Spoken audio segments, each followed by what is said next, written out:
And we are live. Welcome to the NBA Strategy Show. It is Monday, March 17th. I am Josh Engleman, here to break down a 10-game NBA slate. This is a pretty wild one if you're interested in late swaps. We haven't had a super late night slate in a pretty long time. We don't lock until 7:30. So there's no 7 o'clock games. One at 7:30, 3 at 8, 1 at 9, 4 more at 10 o'clock, and then another at 10:30, which also isn't on the FanDuel slate. So we got a ton of late swaps. We'll be on playback and have a run up to 3 separate games locking at 8. We'll be live till 8:30. We have a monster 4-game 10 o'clock late swap, and then we still have a late night hammer on Spurs and Lakers. If you're here, hit the like button, subscribe to the channel, hit the notification bell so you know when everything goes live. Follow me on Twitter at Josh Engleman. This is going to be a pretty big one. Now, not to tell you guys to stop watching this video, because I will never tell you to do that, but there's a lot of back-to-backs. There's a lot of Q tags. We are going to take a casual walk through this entire slate, knowing there's a lot of really weird stuff that's pending as we move a little bit further into this day. It's a tricky one. There's a lot of news left to go. So I hope you guys had a great weekend. Glad you guys are here. Let's get it started, shall we? I think we have to. This is going to be lighter than it normally is. We have 10 games. This entire slate could look a little bit different than it does right now. So just be aware. Things could look a little bit different here. Let me move a couple columns around so I could see what we've got here. All right. Are we ready? Humboldt. Nice. Woke up $1,000 richer. You never feel bad about waking up with an extra $1,000. So, good stuff. Here we go. First game up. It is the second lowest owned game on today's slate. The only game with less ownership is the second game that we will talk about. Miami Heat, 7-point underdogs in New York, 211 total, 94 pace. So this is the lowest total by 12 points. It's the lowest pace by a full possession. This is just not a great game for DFS. And it's the solo 7:30, so you do kind of want to avoid it because of the amount of late swap opportunities we have. Miami has the second lowest implied total of any team on this slate behind Philadelphia. It's at 103. No one is getting double-digit ownership on DraftKings. Only Andrew Wiggins is getting double-digit ownership on FanDuel. That's 13%. These guys definitely look a little bit better on FanDuel. One less game, different positionality. So you could like Miami a little bit more on the FanDuel side. I don't really see anything to like on the DraftKings side. Now, can you roster Khalil Ware or Jaime Jaquez? Sure. Andrew Wiggins is questionable. That could change things a little bit. But the highest ranked guy we have is Jaime Jaquez at 30th. And I don't know about you guys, but I don't have a great feel for who the hell is going to be playing for the Miami Heat today, which should be no surprise. I don't think anybody does, other than you don't feel weird projecting Tyler Hero and Bam Adebayo's minutes. But Kyle Anderson played 30 minutes last time out for Miami after having not played for at least 4 straight games. I don't know what the hell his role is for today. Duncan Robinson only played the first half. I assume he's going to be fine for today. We don't know what they're doing with Terry Rozier. Jaime Jaquez has played 27 and 31 minutes in the last 2. The previous 3 games were 6, 14, and 11. So he played more on the front end of the back-to-back than he did in the previous 3 games combined. Something might end up looking okay here for Miami, and if Wiggins ends up out, that'll help it. But the second lowest implied total on the slate and the lowest total and the lowest pace, we're just not going to create a lot here, and I'm okay with it. So I'm just going to ask you guys quickly, do you have any interest in anything from Miami? What I can say is that we don't have any bets available on OddsShopper right now, other than a 1 OddsShopper rating under 25.5 PRA on Andrew Wiggins. That's a negative historical ROI, so I don't even want to take that. I want nothing from Miami. If you get stray shares of a Hero or a Bam, don't freak out. If Wiggins ends up out, maybe we're having a conversation about Kyle Anderson or Jaime Jaquez a little bit later. I think Jaquez, if Wiggins ends up out, I think Jaquez will be the guy we pay attention to most. Kyle Anderson will be the guy you want to get to and will make you feel bad about it. But it's Miami. By the way, I think this is fun. I'm drinking the Stoke cold brew for Stokastic.com. Maybe we could find some sort of crossover promotional gig. Can we get promoted by these guys? You guys want to buy some Stoke coffee? No tie to us? All right, when we go to the New York side, obviously the Knicks have a better implied total, but it's still not good. Kind of the same scenario. Mikal Bridges got to 11% ownership on FanDuel. No one else for the Knicks on DraftKings or FanDuel got to double digits. The highest optimal rate on FanDuel is 4% to Towns. The highest optimal rate on FanDuel is 10% to Josh Hart. I don't think there are any priorities for the Knicks either. Obviously, Jalen Brunson's still out. Dottier is questionable. That doesn't matter. You know, the highest ranked guy we have on DraftKings is 39th to Karl Anthony Towns. It's 36th to Josh Hart on FanDuel. Do they look a little bit better than Miami? I don't even know if that's true. On DraftKings, the Knicks have a lower aggregate optimal and a lower aggregate boom. Can you roster Josh Hart or Towns or Anunoby or Bridges or McBride? Sure. 5%ers, totally fine. I don't expect to have much of the Knicks. We're going to need something major to change in Miami and New York for this to look any good. And we don't really have any bets either. Miles McBride, 1.1% EV, under 21.5 PRA, negative historical ROI on FanDuel. There's nothing all that interesting here. So, yeah. Humboldt says, wired Josh incoming. I drank 2 cold brews and then leaned against the wall for an hour with heart palpitations. I've had 2 of these already. This is number 3. I won't even notice. All right, let's start getting to slightly more interesting games after we get done this second game. That's going to be the Philadelphia 76ers. 15-point underdogs in Houston, 223 total. Philly has the lowest implied total on the slate. They are the second lowest owned team. And again, this is the lowest owned game. Steven, that's an interesting question. So you're looking at it wrong. It's not McBride. It's the historical ROI of PRA plays on FanDuel. It has nothing to do with McBride specifically. It's everything we've ever recommended for this play. So it's just for the example. If you go into the historical results, we have recommended 1,200 wins, 1,100 losses. That's every PRA play that we've had on FanDuel. Negative 1.7% historical ROI. So no tie to McBride at all. Anyway,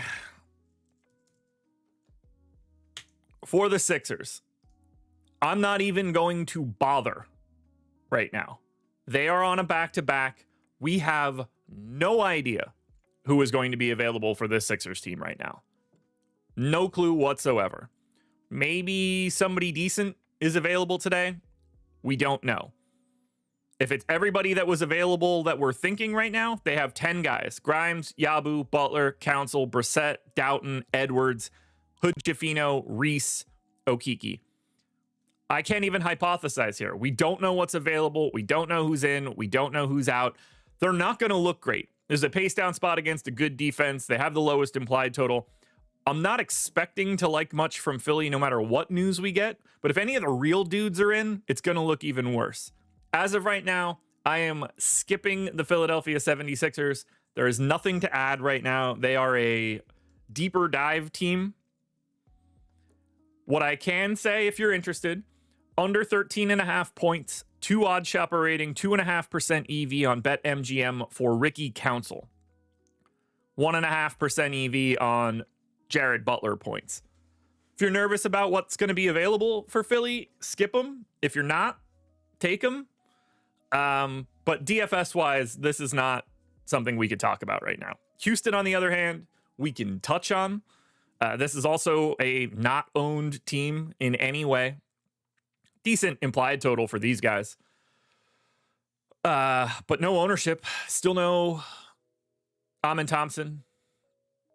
Reed Shepard's still out. Nobody got to double-digit ownership on DraftKings or FanDuel. 6% to Şengün is the most we got to anybody on Houston. 9,600 center only. 7% optimal. He ranks 25th. So, you want to get 5 to 10% of Şengün? Sure. You want to get 5 to 10% of Tari Eason? Sure. But I don't see anybody on Houston that profiles all that well. Their depth makes playing a team like Philly pretty difficult. Yeah, Chuma Okeke not on the DraftKings salary sheet just yet. So we'll see if that gets added at all throughout the day. We do have a 1.8% EV, under 3.5 rebounds on Dylan Brooks, plus 120 on BetMGM, if you guys want to grab that one while we're watching this show. But no, I mean, these are 7 total percentage points of ownership are going to these first 2 games. There's just nothing to talk about. Out of the 800 total percent of ownership on DraftKings, these first 4 teams make up 58% of 800. There's just nothing here. So I'm going to work our way through those first 2. They are not the talkable items. Now we're starting to get into it a little bit more. Indiana Pacers, 7.5 point dogs in Minnesota, 229 total. Average total, average pace. We're getting some ownership into Indy. Might not matter. Clearly, we're going to need some more news for this one. There are a couple injury designations we need to deal with. Johnny Furphy is questionable. Tyrese Halliburton is questionable. Aaron Nesmith is questionable. Miles Turner is questionable. Pascal Siakam is already out. And assuming Obi Toppin gets the start, power forward center eligible, 3,600, 40% owned to start the day, 55% optimal. And that says nothing for the Q tag on Halliburton, Nesmith, Turner, or Furphy. So if one of those guys ends up out, this looks better for Toppin. If 2 of those guys end up out, it looks better for Toppin.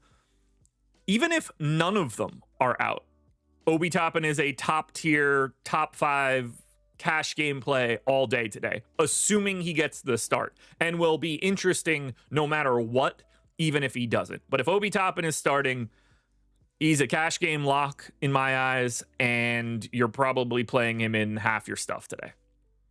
Now, in terms of the rest of the Pacers, I don't have anything to say right now. If they're all in, they're not that interesting against Minnesota. You want to get shares of Halliburton or Turner, I think it's reasonable to have 5 to 10% of those guys. But if everybody's in, there's not a lot of value to be found here for the Pacers. Even with Siakam out, the main dudes won't look all that different. Little bit of a boost, nothing crazy. We might create value on a Furphy or a Jarris Walker or a Benedict Mathurin, but we've got 44% of the projected minutes are questionable. 46% of their projected fantasy points are questionable. The only thing we know for the Indiana Pacers at this moment, regardless of the Q tags, is that Obi Toppin is going to look damn good if he happens to be starting at power forward today. There are no recommended bets on OddsShopper for the Indiana Pacers. I would love to hypothesize this spot a little bit more, but all we got is Toppin. So I hope you guys are excited to roster Obi Toppin.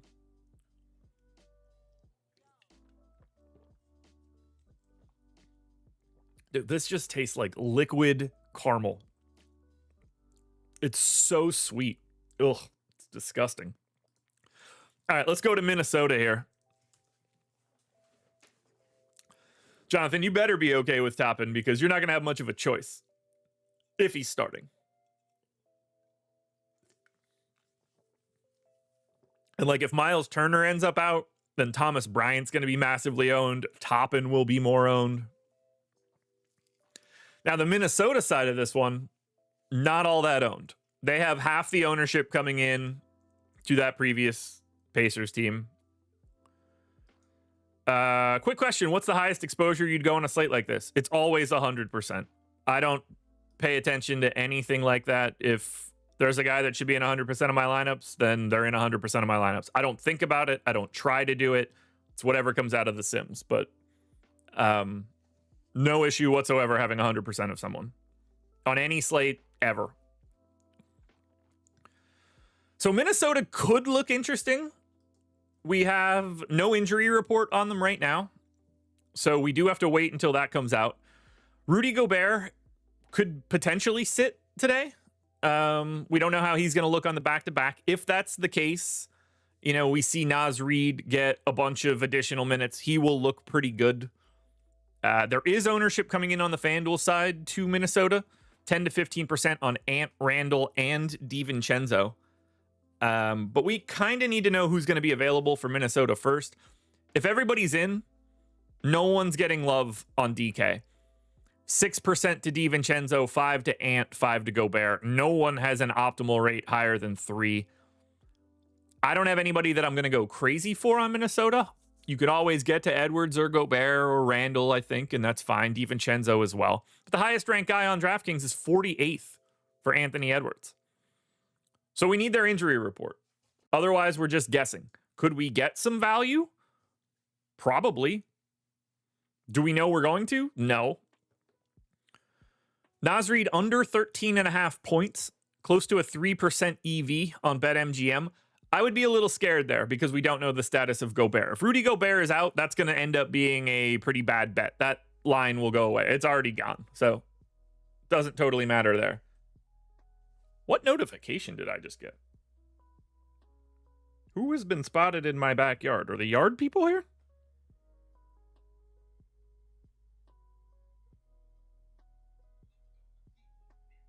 Ah, they are.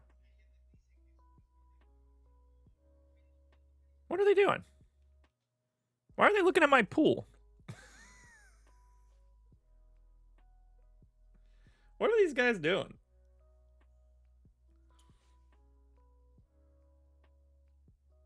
Where'd they go?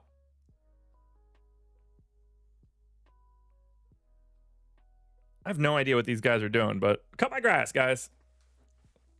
Cut my grass. Pick up all the dog poop. There's a lot of it. There's a lot of it. All right. Let's move it on. Again, not a ton of ownership coming into this one. The next game we talk about is going to be the biggie. Donnie, we're good, man. We're good. The puppy's at daycare. The old dog is laying behind me right now. Just chilling. And now we're going to talk about the Detroit Pistons. 6.5 point favorites in New Orleans. 232 total. Now, this is a decent total. Third, fourth highest. I don't know, middle of the pack, I guess. But not a lot of ownership coming into Detroit. Even less coming into the Pelicans right now. We do have 20% coming into Cade Cunningham. So if you look Detroit, Donnie, you nailed it. Oh, man, that was good. Going back and looking at that was funny. Just realized I didn't switch the screen. So 20% ownership coming into Cade. 9,800 point guard only. 5x value. 10% optimal. 27% boom. Ranks 18th. I think that ownership is perfectly reasonable. We're going to have more than enough value for today to get to Cade. Matchup against the Pelicans is certainly appealing. I think Cade's just like a totally properly owned, not a guy you go crazy for, but you're probably getting 15 to 20% of him all day. And that feels great to me because Cade's good. 1.45 fantasy points per minute. Jalen Duren has been pretty well locked into that like 28, 29, 30 minute range. 6,800 center only. Really nice matchup, especially if Yves Missi happens to be out because they are kind of thin on centers. 1.23 fantasy points per minute, 5.2 value, 9% optimal, 15% owned, ranks 20th. So I'm certainly interested in Cade. I'm certainly interested in Jalen Duren. And then Dennis Schroeder is a little sneaky to me at 4,800. Schroeder played 27 minutes last time out, 20 the game before that, 23, 24, 25. We got him in at 24, which I think splits the difference. It's always nice to know that there's like 2 minutes more that can show up. He's got an MPE, which is interesting. He's the best point per dollar play on the team at 5.3x his salary. Brandon, you are correct. Cade did get ejected. He did get ejected. But I kind of like Schroeder. He's a fantasy point per minute guy. You're looking for like 35 fantasy points. If anything happens to Beasley, Hardaway, Cade, like the path to Schroeder getting a couple extra minutes is there. So I like him as like a 5 to 10% sneaky guy. Nothing crazy. I think your priorities coming out of Detroit are going to be Cade and Jalen Duren. Do you guys like anything from the Pistons?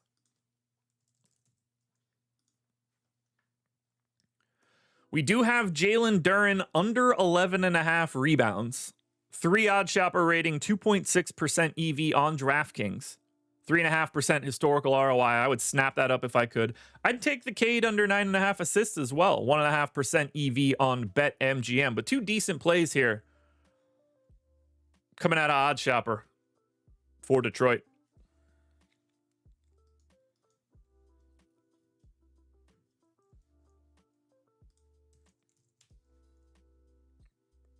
What do you guys like?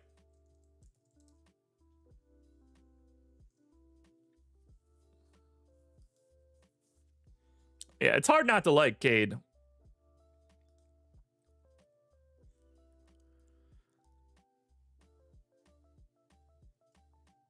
It's hard not to like Cade.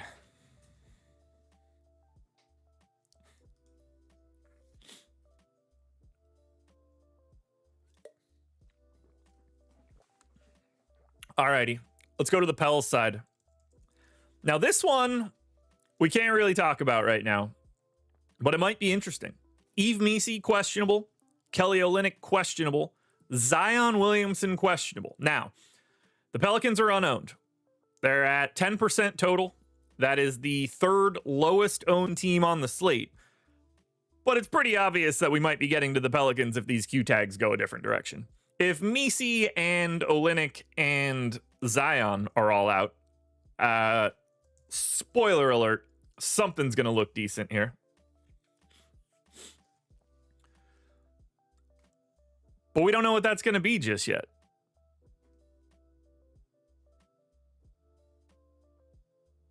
They're unowned.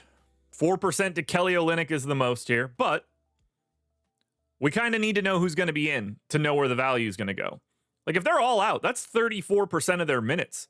Carlo Makovich is going to look better there. Bruce Brown's going to look better there. We might be able to go to, like, Mo Bamba, potentially. All the regular dudes will get some sort of increase if Zion's not on the floor. So, it really depends on who ends up in or out here. 1/3 of their minutes are questionable. But we could see sizable bumps in value plays to Carlo Makovich, Bruce Brown, Mo Bamba, Jordan Hawkins. We just don't know who it's going to be or who's going to be in or out. And the trickle down, because these guys are all essentially 4s and 5s, the trickle down becomes interesting depending on who ends up being available. Because if you look, the last time out, we had no Zion, no Eve Misi. We got 32 minutes out of Bruce Brown. You project 30 minutes to Bruce Brown, he's going to look great at 4,300. Karlo Makovic played 27 minutes. But if these guys are all in, then you could never go to Karlo Makovic. So we need to get this news. The hypotheticals here are massive. As of right now, if everybody's in, you will not be playing New Orleans Pelicans. They look terrible if they're all in. My guess is one of them misses, potentially two. Zion's questionable for personal reasons, so that's one you can't even guess on. It's not like we have any idea what's going on. I assume there's a new restaurant opening in New Orleans.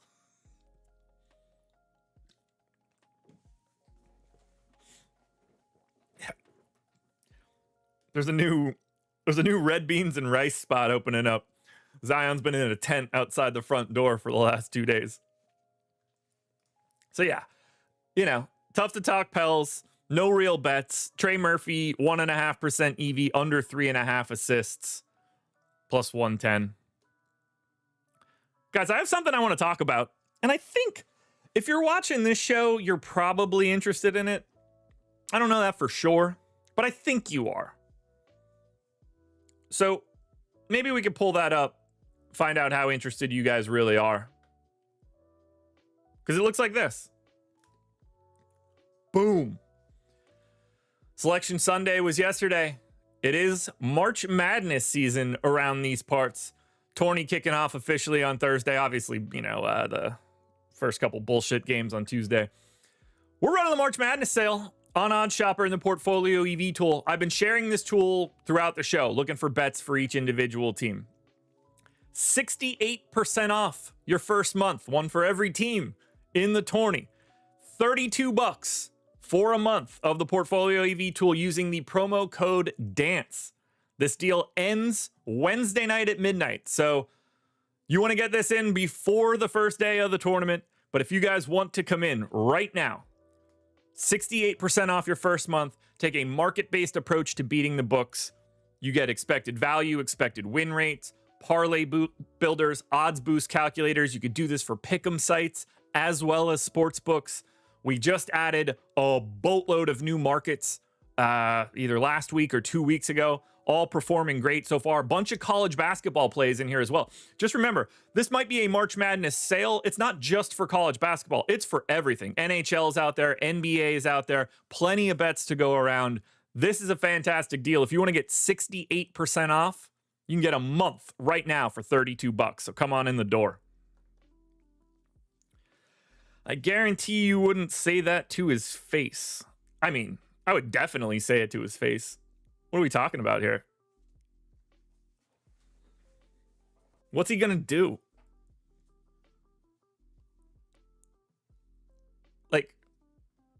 Yeah, it's... Of course I would say it to his face. It's not a slur. I'm pretty sure he showed up at a game before and heard somebody be like, yo, you're fat. I don't think it's gonna be crazy. Ken, I'm with you. I don't think there's a bad restaurant in New Orleans either. Wife and I have been talking about trying to get back there. We went for Mardi Gras just before COVID started. We went whenever the All-Star break was in 2020, we went to New Orleans. But right before it all got wild, we had a blast. But I had some of the best meals I've ever had there. And that has been my experience in my other times in New Orleans. New Orleans is fun.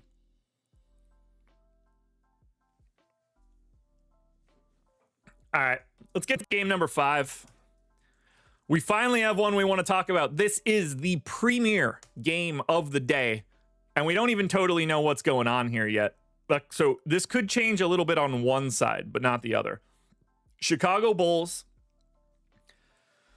5.5-point favorites in Utah, 240 total. This is the highest total for today. It's the highest pace by 4 possessions. So just massive, massive pace up environment. Obviously, both of these teams stink. Both defenses stink. The pace of this game, quite quick. Chicago, 3rd in pace. Utah, 7th in pace. The Bulls are 24th in defense. Utah is 30th. And Chicago is going to be without Lonzo Ball, Ayo Dosunmu. Josh Giddey is doubtful. Kobe White is probable.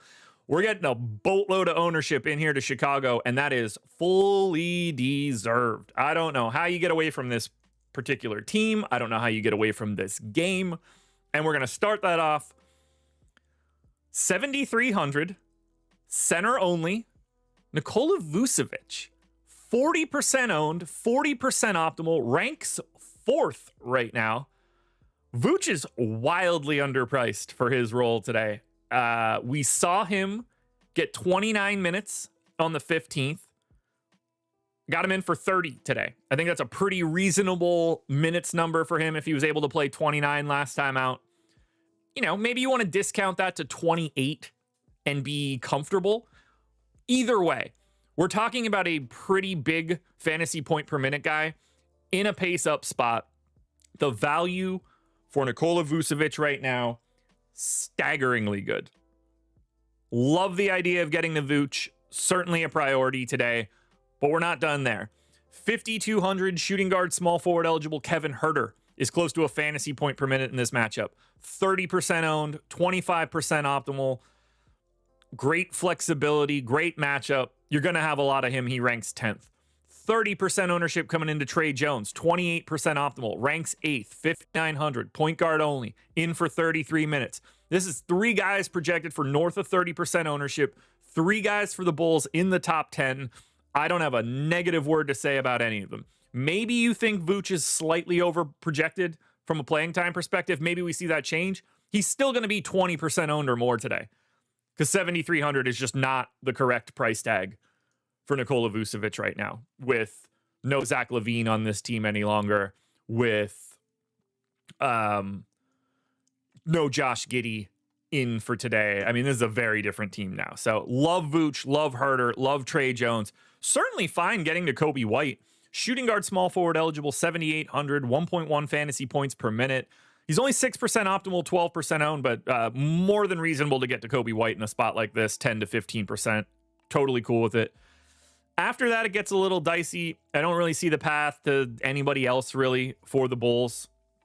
They don't seem to be playing Buzelis much anymore, so I don't think we're going that way. I think it's just jamming Trey Jones, Kevin Huerter, Vooch, and to a lesser degree, Kobe White.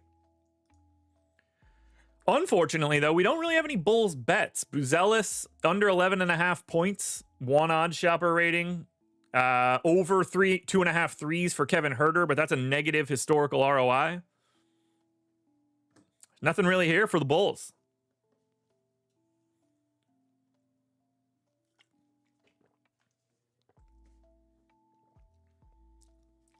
I'm glad you added predictably, S&P. I would have never expected Kobe White to get shots up when he's playing with the rest of these dudes.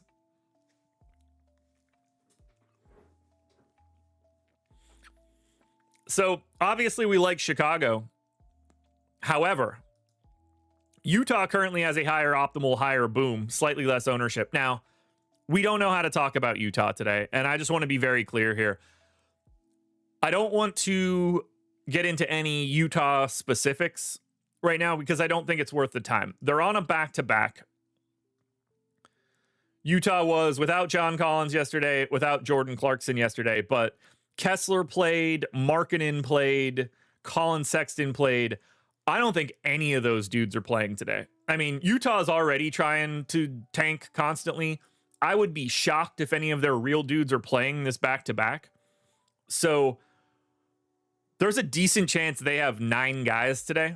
Maybe they get some of the G League guys up. So I don't know who's going to be awesome here, but like Svi Mikhailiuk at 3,300 is going to be in half my stuff if this is what it looks like. He's 56% optimal.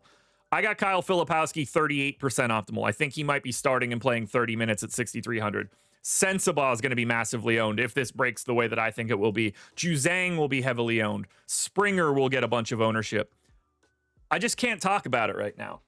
By the time we get to the deeper dive, we'll have the Utah injury report. Then we can know who's actually in or out because we don't know who's going to be coming up from the G League. But if I'm right and there's no Kessler, there's no Markkanen, I don't know if Jordan Clarkson's going to play today. We just have no idea. We have no idea. But they are going to be heavily owned pretty much no matter what. Like, there's no way they're running into this game full strength. But, like, does Keontae George play? Does Kenyon Martin play? Does Springer play? Markkanen, Kessler, Sexton, Clarkson. We just don't know. It's going to look great. There's going to be multiple plays for Utah. As of right now, I think Svi is that guy at 3,300, but we have no idea. All I know is we need to pay attention to Utah. Priority team. I'm expecting them to be a priority team. Whether that happens or not is going to depend on when we get the injury report, which probably won't happen till like 2:30 or 3:30. So I know we're going to like it. It's impossible for us to talk about it right now.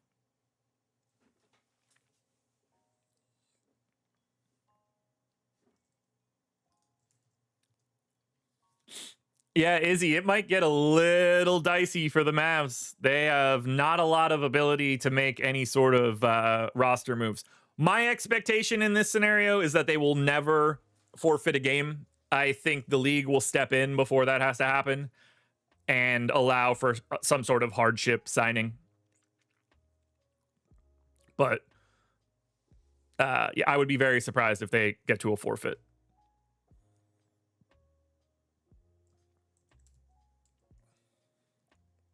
I know that's like in the cards, but I don't think the league would allow it to happen.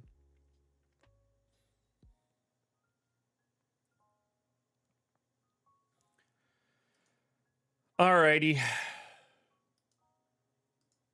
Well, that's Utah. Now we get to the 10 o'clock starts. And this is another one where we're going to have a whole lot of trouble talking about it right now. Denver Nuggets, 5-point dogs in Golden State, 235 total. I just want to add, Nuggets are 5-point dogs in the market. I have them as half-point dogs. Somebody's going to be out today. We just don't know who it's going to be. Q-tag Nikola Jokic, Q-tag Jamal Murray, Q-tag Aaron Gordon. Obviously, 13K or not, if you want to play Nikola Jokic today, 15% optimal if he's in. By all means, pay up for Nikola Jokic. Confirmed a good basketball player.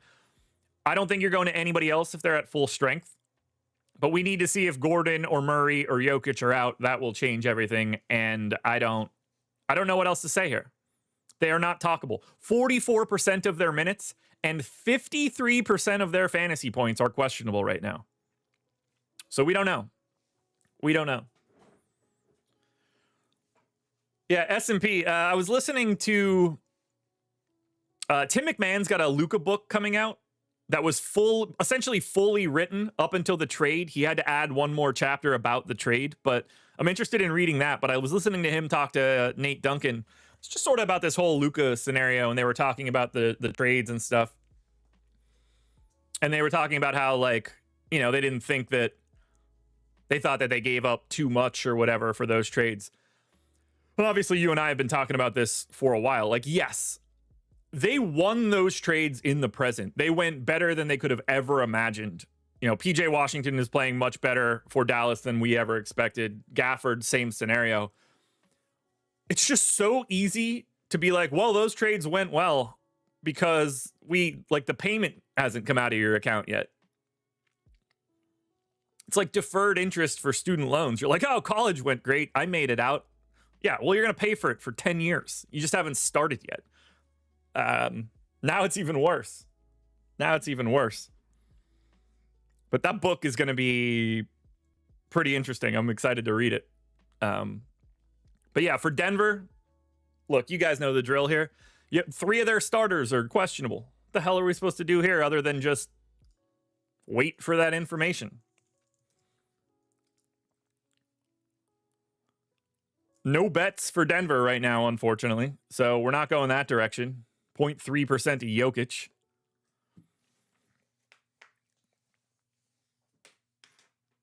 S&P, could you imagine how much different this would have looked if those trades didn't break the way they did? Like if Daniel Gafford just kept being the Daniel Gafford we've seen I mean, obviously, I don't really think PJ Washington has been all that different defensively. I guess he has been from a team perspective, but like, can you imagine if this just looked a little bit worse too?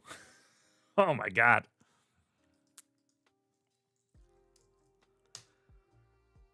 Now we go to Golden State. Steph Curry, questionable. Gary Payton available. Brandon Pajemski out. Quentin Post, questionable. So we are getting a bunch of ownership to Draymond right now at 5,900. Power forward, center eligible. He's a fantasy point per minute guy. Looks good. You know, I think 15 to 20% of Draymond makes a ton of sense. Ranking 17th. Happy to get around 20% of Draymond, regardless of the status of Curry or Post. After that, you kind of need to know if Curry or Post are in. Because clearly, if Curry is out, we're probably going to find some interest in Jimmy Butler. You know, somebody like Buddy Hield at that point probably looks really good. Guy Santos probably looks pretty good. So we really need the Curry news more than anything, which I'm sure you're not surprised by. If Curry and Post are both in, I think the two guys you pay attention to most are actually Draymond and Gary Payton. Josh, are you shocked Butler and the Warriors turned it around this quickly? 14-1 with him in the lineup is insane. I mean, I don't care about the record. That's not a real thing. I mean, it's great for them, for sure, but like, they're not a 14-1 team. They're a whatever their point differential team has been in that time. But no, I'm not shocked at all. They upgraded their talent. I mean, say what you will about whatever you guys think of Jimmy Butler. I've never been like the biggest fan in the world, but you know, when you swap him out for Andrew Wiggins, your team gets better. You consolidate your talent, but Jimmy Butler this season is a +3 EPM guy. It's really damn good. So no, I'm not surprised at all that they've been good at this point. But I don't know. What day was that trade? All right, let's see. Since February 8th, what's their point differential?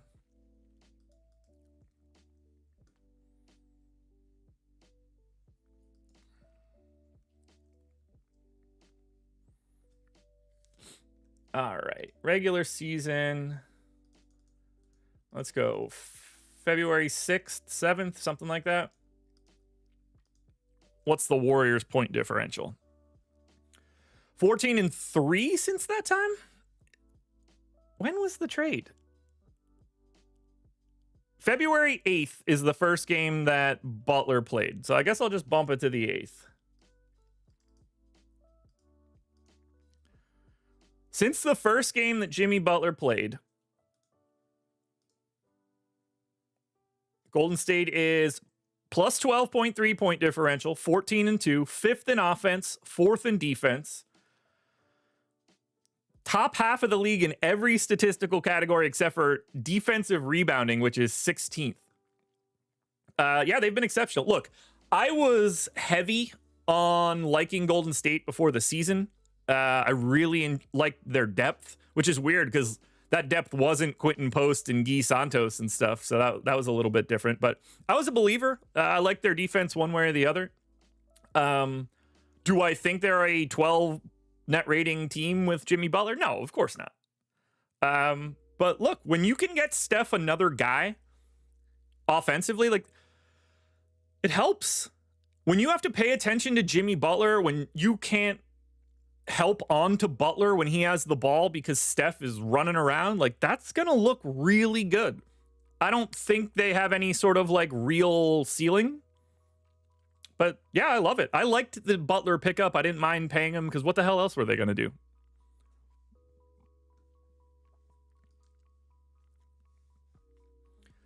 But Raphael, I did not expect them to have that big of a net rating. I figured it to be in like that 6 or 7 range. Yeah, I wouldn't want to play them, but you know, it all depends on how the seeding breaks. How does the seeding look right now? Technically speaking,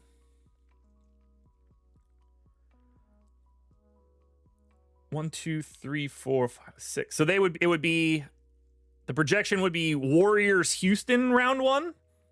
Golden State can absolutely beat Houston in a round 1 series. And honestly, you know, if they played the winner of Denver, Minnesota, they could win that one too. I don't think they got any shot of beating OKC barring injuries, though. So remember, for Golden State, we need the status of Curry and Quentin Post. But we like Draymond one way or the other. No bets on the Warriors side right now. Game 7. Toronto Raptors. 9-point dogs in Phoenix, 227 total. Raptors, 17% owned in the aggregate. This is the second slowest game. Raptors have the third lowest implied total. This is the third lowest game overall. We do not know who's going to be playing for the Toronto Raptors today. Both the Raptors and the Suns are on back-to-backs. I don't know if Barrett's playing. I don't know if Quickly's playing. I don't know who's playing, honestly. If Barrett and Quickly don't play, they're probably going to have 9 guys, assuming they don't play Chris Boucher. We'll probably like something here, whether it's Orlando Robinson or AJ Lawson or I don't know. That's probably it. Orlando Robinson will look interesting at 5K no matter what. Ranked 16th right now. We need their injury report. We need to know who's available for Toronto. Because they're already hard enough to project when we know who's available. They are impossible to project when we don't. Yeah, S&P. I don't understand the Thunder aren't ready, people. I can't wrap my head around that. I really can't. I understand talking about teams not being ready when they aren't projecting as the greatest regular season team in NBA history. On the year, they're 4th in net offensive rating. They're 1st in defensive rating. They might just be the best defense in the history of the NBA. I mean, they're ready. They're ready.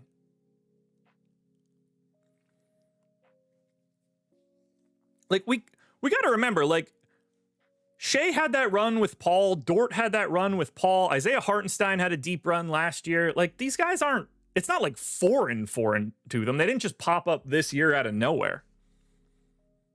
They're so good. They're so deep. They can go so many different ways. But if you've got Chet and you've got Isaiah Hartenstein out there, what the hell do you do?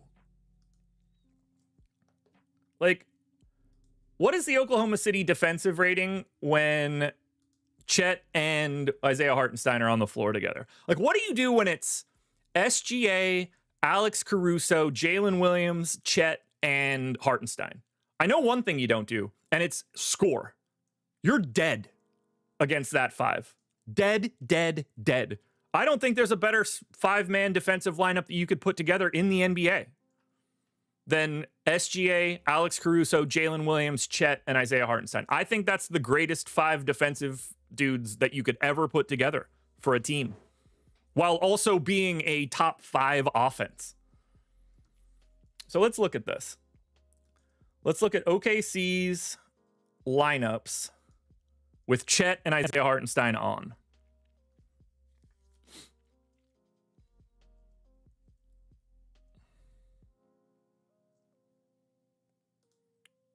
Ooh, and I got a sneeze coming up, which is exciting. Chet on, Hartenstein on. Sneeze time.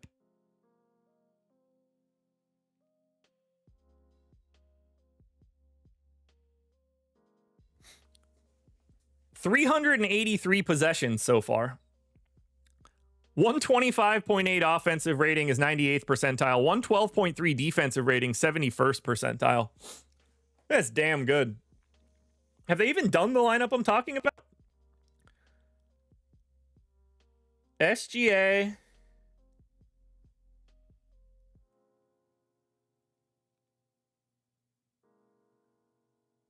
They've never even played the lineup that I'm talking about, which is amazing. They're so good.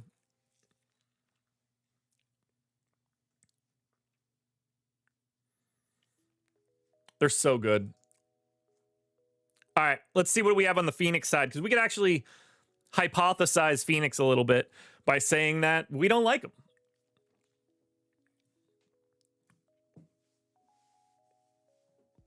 Nobody's getting ownership. 8% to Booker on the DraftKings side. We don't know the status of Grayson Allen. We don't know if they're going to do anything on the back-to-back.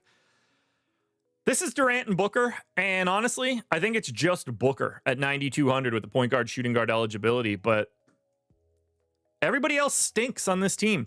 0.8 for Iguodala, 0.85 for Jones, 0.75 for Dunn, 0.85 for Royce O'Neal. You want to take a shot on Grayson Allen at 3,900? Sure. There's not a priority here for Phoenix. These guys are unowned. They are uninteresting.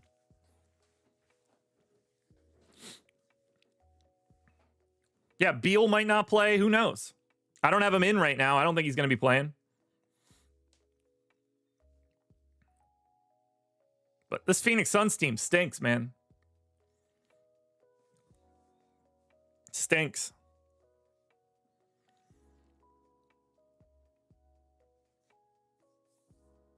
Al Money, I'm going to be honest with you. If it's Thunder Celtics in the finals and both teams are at full strength, I think I prefer the Thunder.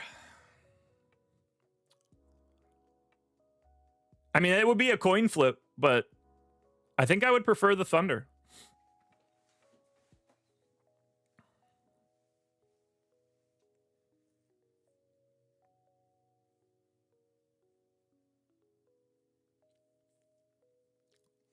Yeah, not keeping Caruso was a gigantic mistake by the Lakers. Yeah, I mean, we should all be praying for full strength OKC Boston. That'll be the best finals matchup we've had since Warriors Cavs, that's for sure.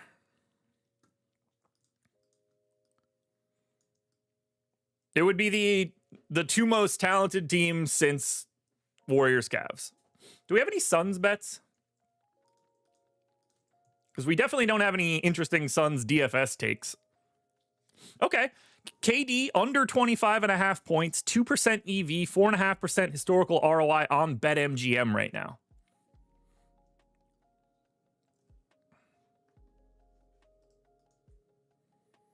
Yeah, I mean, obviously, I'm not going to be surprised if Boston wins or anything, but I think I would lean Thunder. I think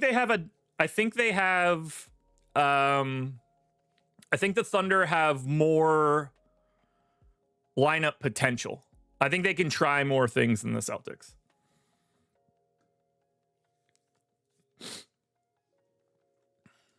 All right, let's get to the final games here.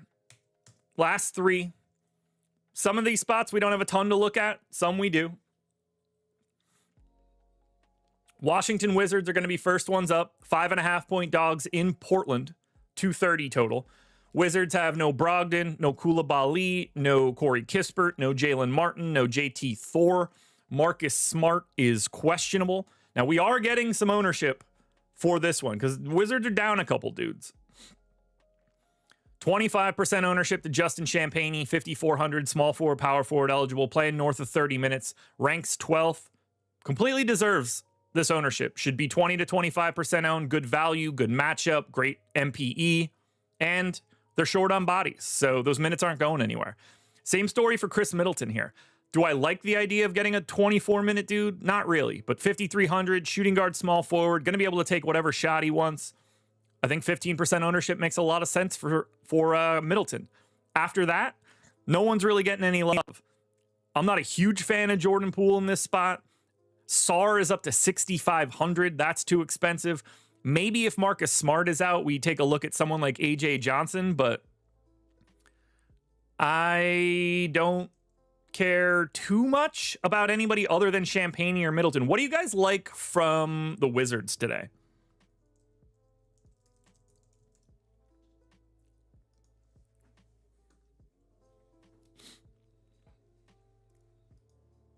Al Money.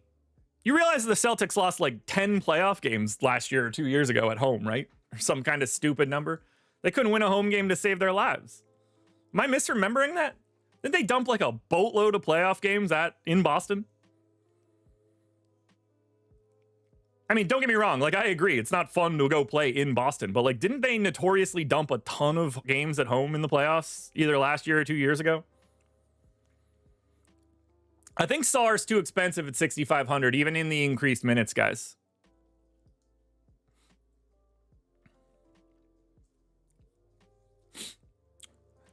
Steven, I think Sarr's like a sprained ankle of Castle away from winning the Rookie of the Year. Al, I agree they won, but you can't have both sides of that argument. You can't be like, people have to go in and win in Boston, then people do that, and you're like, well, they won anyway. It can't be both of those. It can't be both of those things. Am I wrong, or it doesn't matter? It doesn't matter if I'm right or wrong here. We need those games to happen. Do we have any Wizards bets? Just a one OddsShopper rating, 1.8% EV, under 21.5 PRA on Justin Champagnie. Was it the regular season that I'm remembering, Steven? Maybe that was it. Maybe it wasn't the playoffs.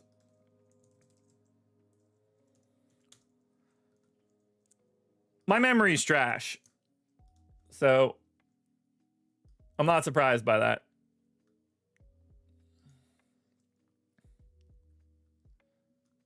Now I just need to know. Was it last year or 2 years ago?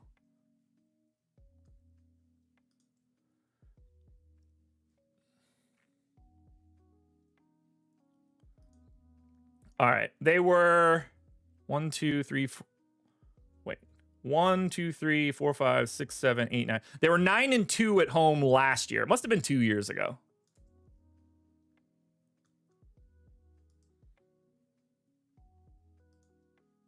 Yeah, 1, 2, 3, 4, 5. They lost 6 home games 2 years ago.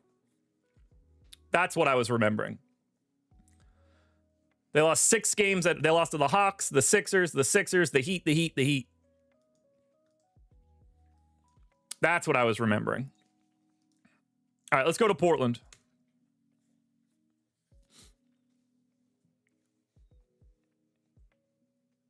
Yeah, Al, I agree. Like I said, I thought my memory was shit. I knew I was right. I just didn't remember when I was right. All right, Blazers. So Portland on a back-to-back. We don't know who's playing, so we don't know the status of some of these guys. Is Time Lord playing? I don't know. Is Jabari Walker playing? I don't know. Is anybody else sitting? We don't know. But we do have 35% ownership coming into a $7,100 Denny Avdia. He's been popular lately. I'd be happy to get to him again here against Washington. Clearly a great matchup against the Wiz. I have no problem getting the Denny. Denny stands out big time for Portland. Way different than everybody else. After that, I think 10% of Kamara, Sharp, or Klingon is all very reasonable. I don't have too much interest in Simons or Henderson or Sharp, but they're reasonable 5%ers. So it's nothing crazy for Portland other than just saying Denny Avdia is a priority. He's the number 6 guy coming out of the boom bust tool. After that, I think they're all reasonable, but they're just sort of filler options. Blazers bets. 6 OddsShopper rating, under 9.5 points for Donovan Klingon right now. This is the best play we've seen so far. 3.9% EV. If you bet on BetMGM, run there right now and take this Donovan Klingon points prop. Best thing we've had so far on this show.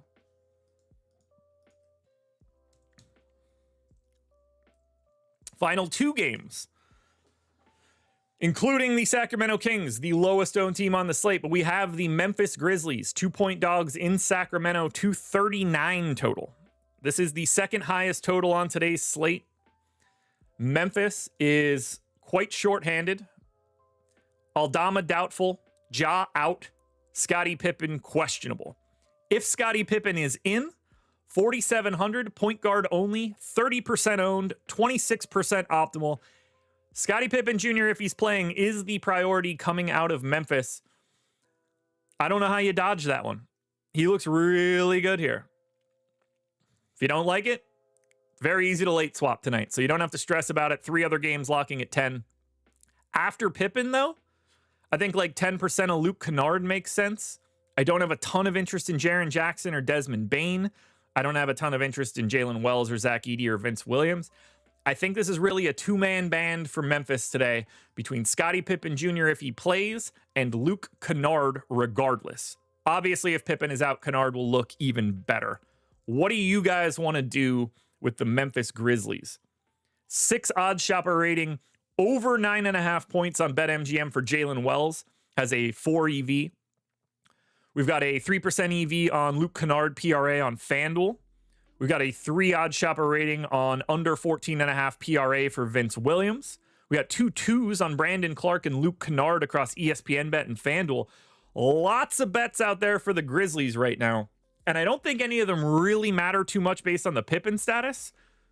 This has been the best team we could find. If you are betting on any of these sites, the Grizzlies are the best team we've had so far.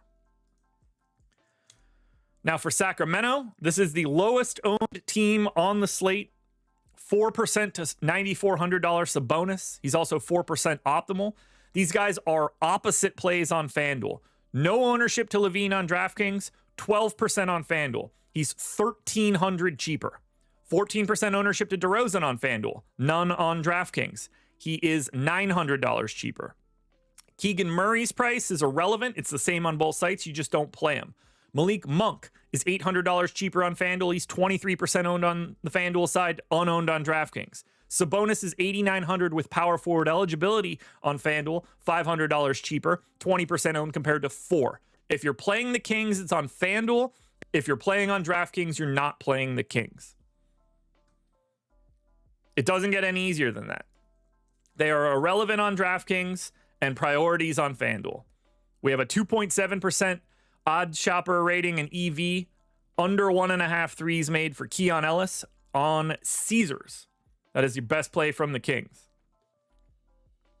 But if you play on DraftKings, you are not getting to the Sacramento Kings.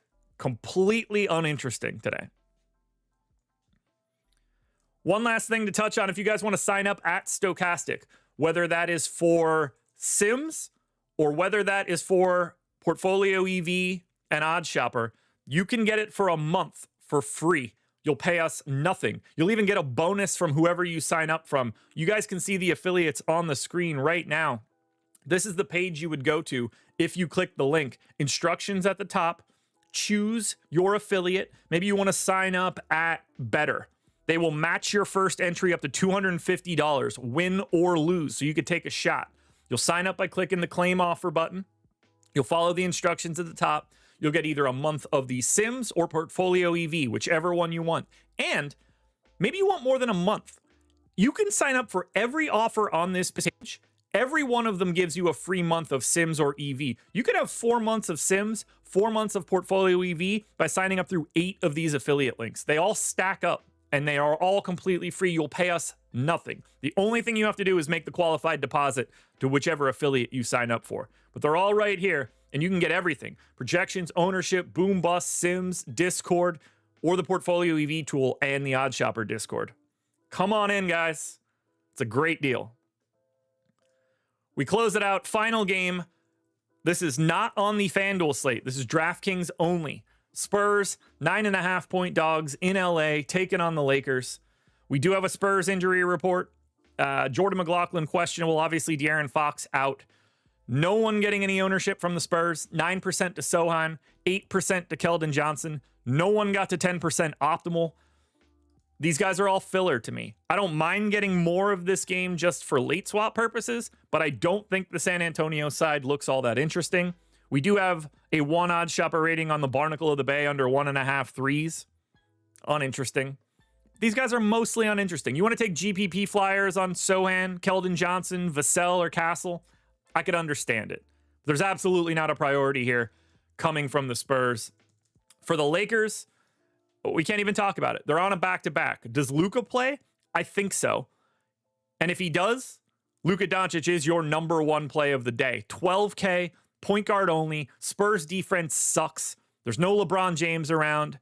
No one to compete with Luka. He is your best play today, and I don't even think it's remotely close. I would rather pay up for Luka 10 times out of 10 over getting to Nikola Jokic today, just from a value perspective. Obviously, Jokic can still drop 90, and you wouldn't be surprised. Luka's points prop right now is 33.5. Are we a little high on that one right now? Yeah. Is he going to be 50% owned? No, it'll be 35 to 40. But this is your premier pay up option if he plays. Now, the line is spot on. I got it at 9.5. The line is 9.5. That's with Luka in. If Luka's not playing, that line drops 3 or 4 points. But if he's in, he's the priority. He's the premier pay up option. I don't know how you get away from it. Reeves looks okay. Clearly, we jam Reeves if Doncic ends up out. You don't play anybody for the Lakers otherwise. But it is Luka Doncic season here in Los Angeles. Late night hammer. Get a bunch of them if he's in. We do not know if he's in. And there are no bets on the Lakers right now.